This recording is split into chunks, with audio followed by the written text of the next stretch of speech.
Hey everyone, sorry it's been quite a while since I've done a video, and it's just life's been busy. Return to Ravnica came out. I've been playing a bunch of release events. Did okay there, and I'm just sort of getting back now to the Rebel deck. I'm pretty much just going to end it sort of right here with these two deck lists. The first one I'm going to go over is this white-green list, and the reason why is because just the variety of decks that are out there now that you can play as far as Pauper is concerned. This, to me, I've played well over probably 75 to 100 games, and granted it's in the tournament practice room, but I've played pretty much every single deck in Pauper, except for Infect. I guess I haven't really played Infect, but I do have a good sense of how a deck is going to perform, even say in a tournament setting against the various major archetypes. And I do feel like this is more of a tier 2, maybe even a tier 3 deck, meaning that you're not going to have a very high win percentage versus all the major archetypes that are out there, whether it's blue-red post or even, I believe, even in Tortured Existence decks you're going to have problems with. Teps and all the versions, some of the various blue-red storm decks you're going to have problems with. Even mono-green aggro, I think you could have problems with also if they got a super fast start. But I wanted to go over the two decks that we did build, because I do feel that these are probably the best versions of the deck that you could play at this moment. It's possible that white-red might be okay. I just feel that in the white-red version you're going to have to run a lot of expedition maps to make sure you find cloud posts, and just that way you can get your Karavix torches or Ogamaro's crushers online, basically. But just to go over some of the choices in this one, it's pretty much an aggro deck. What you'd really like to do is use the Rebel Searchers as a secondary function. Basically, you'd like to play out your guys as normal. And in this case, what we did was we kept the power and toughness, or at least the power of the creatures, hopefully relevant to their casting cost, except for the flyers. And then even then, the flyers do have protections from either red or black. The only ones that are a little bit either undercosted for their power toughness are the Aven Rift Watchers, but they do leave play after 2 turns. So we decided to go with the Blade of the Sixth Pride because it's a 3/1 for 2 mana. And it would probably be better in maybe a more heavy removal, since you could maybe just clear the way for the 3/1. But if they don't have anything against it, it's pretty much like a Porcelain Legionnaire. It's a 3/1 for 2 mana. Granted, this one doesn't have first strike, and it's also a rebel, so you can actually search for it. I also went with Guardian of the Guild pack just because it's very good against certain, just basically any of the monocolored either aggro control decks. And if you can live till turn 4 when you could cast them, and then slap an Armadillo Cloak on them, and then maybe even a Bone Splinter, it's going to be very tough for any of those decks to come back. Return to Ravnica gave us the basically the Guildgate lands, which are basically common dual lands for us that come into play tapped. So I did decide to run those 4 of these and 2 Forced to accommodate the Armadillo Cloak. The reason I didn't use say like Evolving Wilds and say 1 Forest or Terramorphic Expanse is because when you need a Forest, you actually want to be able to cast it typically. The reason why I don't mind having the Celestina's Guildgates in there is because if you draw it first turn, it's great.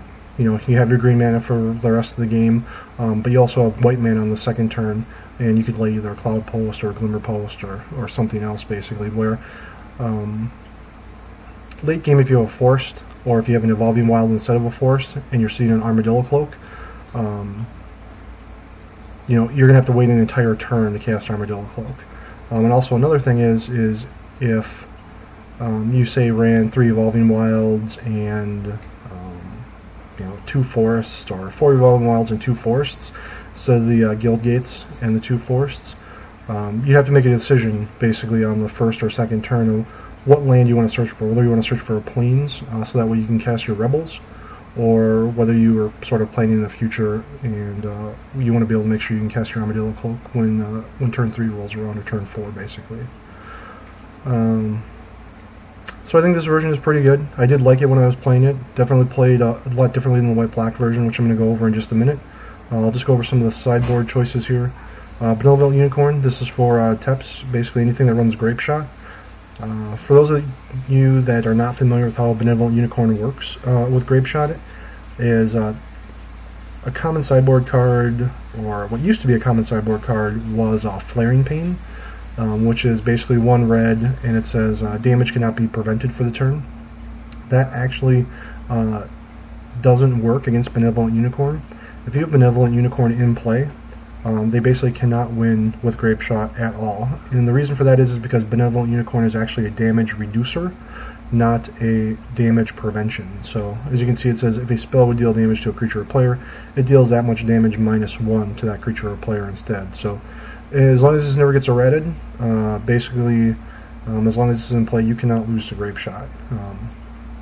Holy Light, again, this is for basically any sort of weenie decks that are not white. Also for Teps, if they're going the Empty the Warrens or any sort of Empty the Warrens combo deck. This is also good because it's an instant.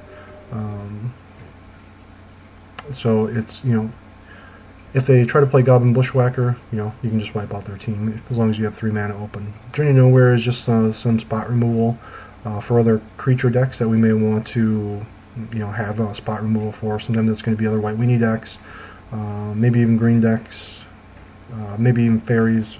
Fairies seems kind of loose, but sometimes you need to get rid of Spire Golems. Prismatic Strand, again, any deck that's going to be sort of aggro that you're going to be racing, this is great, because you get 2 fog effects basically out of it, and you can actually use it basically as a sort of a one-sided wrath. If they attack with all of their guys, say you're playing against goblins or mono green aggro or anything that you're able to block with, and as long as it's not white creatures, you just choose the color of your opponent's creatures, and then they don't deal any damage basically this turn where all your guys would. Standard Bearer, this guy is actually for mostly either elves. I know elves seems a little strange, but elves, infect, maybe even a little bit of goblins. It sort of shuts off goblin slutters. But basically, anytime that something has to be targeted, or if something is targeted, has to target the standard bearer basically instead. So especially against infect, all of their pump becomes useless. Now the thing about this is they do sometimes bring in Hornet Sting, or basically a way to get rid of it. Also, you pretty much never want to attack with it either, in case they brought in something like Sandstorm or some other deal damage when a creature attacks or something to that effect. So that's about it for this one. Go ahead and load the black white, and this was the other deck I was this is the other Rebel version that I really did like.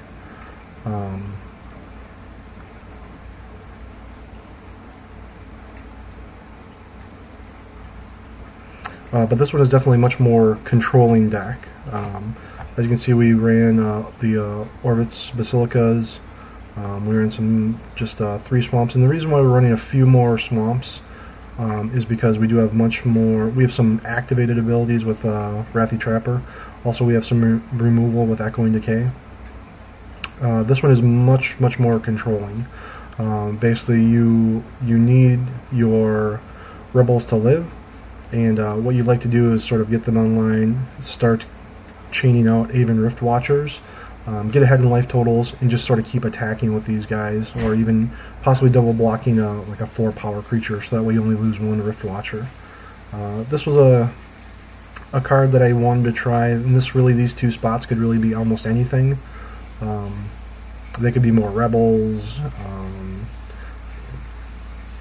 Pretty much anything that you want. This was just sort of a testing spot, but I kind of like this. Put any number of target creature cards from your graveyard on top of your library, draw a card. And the reason why I like this is if you basically have an active Rebel Searcher, any guys that have died, you can just throw back in your library and then actually just search out for them, which is actually very good. So sideboard again. This one is mostly it's a little more hodgepodge, but sort of addresses a lot of the same issues. Playing against mono black decks, you're going to want to bring the pro black guys. Same playing against goblins or mono red deck, you're going to want to bring the Thurble Gliders. Standard Bearer is again for Infect typically. Duress is for combo decks, any Teps deck or blue-red Killing Fiend decks, or any combo deck that exists pretty much now. Diabolic Edict is also for Infect, just because it gets around Vines of the Vastwood. And again, Benevolent Unicorn is for Teps decks, basically, or anything that's going to try to win by Grape Shot. If you're looking at playing the Rebel decks, definitely I think this is a very fun and casual deck. I definitely do not think it would win, say, a daily unless you got favorable matchups. Just in my limited testing of those 50 to 100 games or so, all the tier 1 decks, and here was the big problem with it, is that when you start playing against other post decks, you know, what they end up doing with their mana is much more powerful than what you're doing with your mana.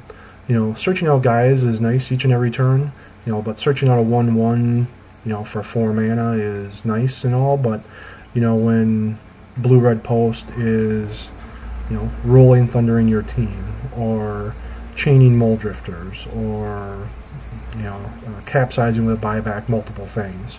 You know, it really pales in comparison as far as putting out a 1/1, or putting out a 2/3, or putting out, you know, a 2/1, or a guy that pings for 1 damage. So, and that's really where I feel that why the deck is lacking, is because as soon as you run into the other post decks, they just pretty much outclass you. So, if you saw me loading the decks, I am working on another deck. It does have Goblin Electromancer in there. I know that was one of the hot cards when it got spoiled. As far as Pauper goes, everyone was like, "Ooh, Goblin Electromancer. What can we put him in?" And I've actually been trying some.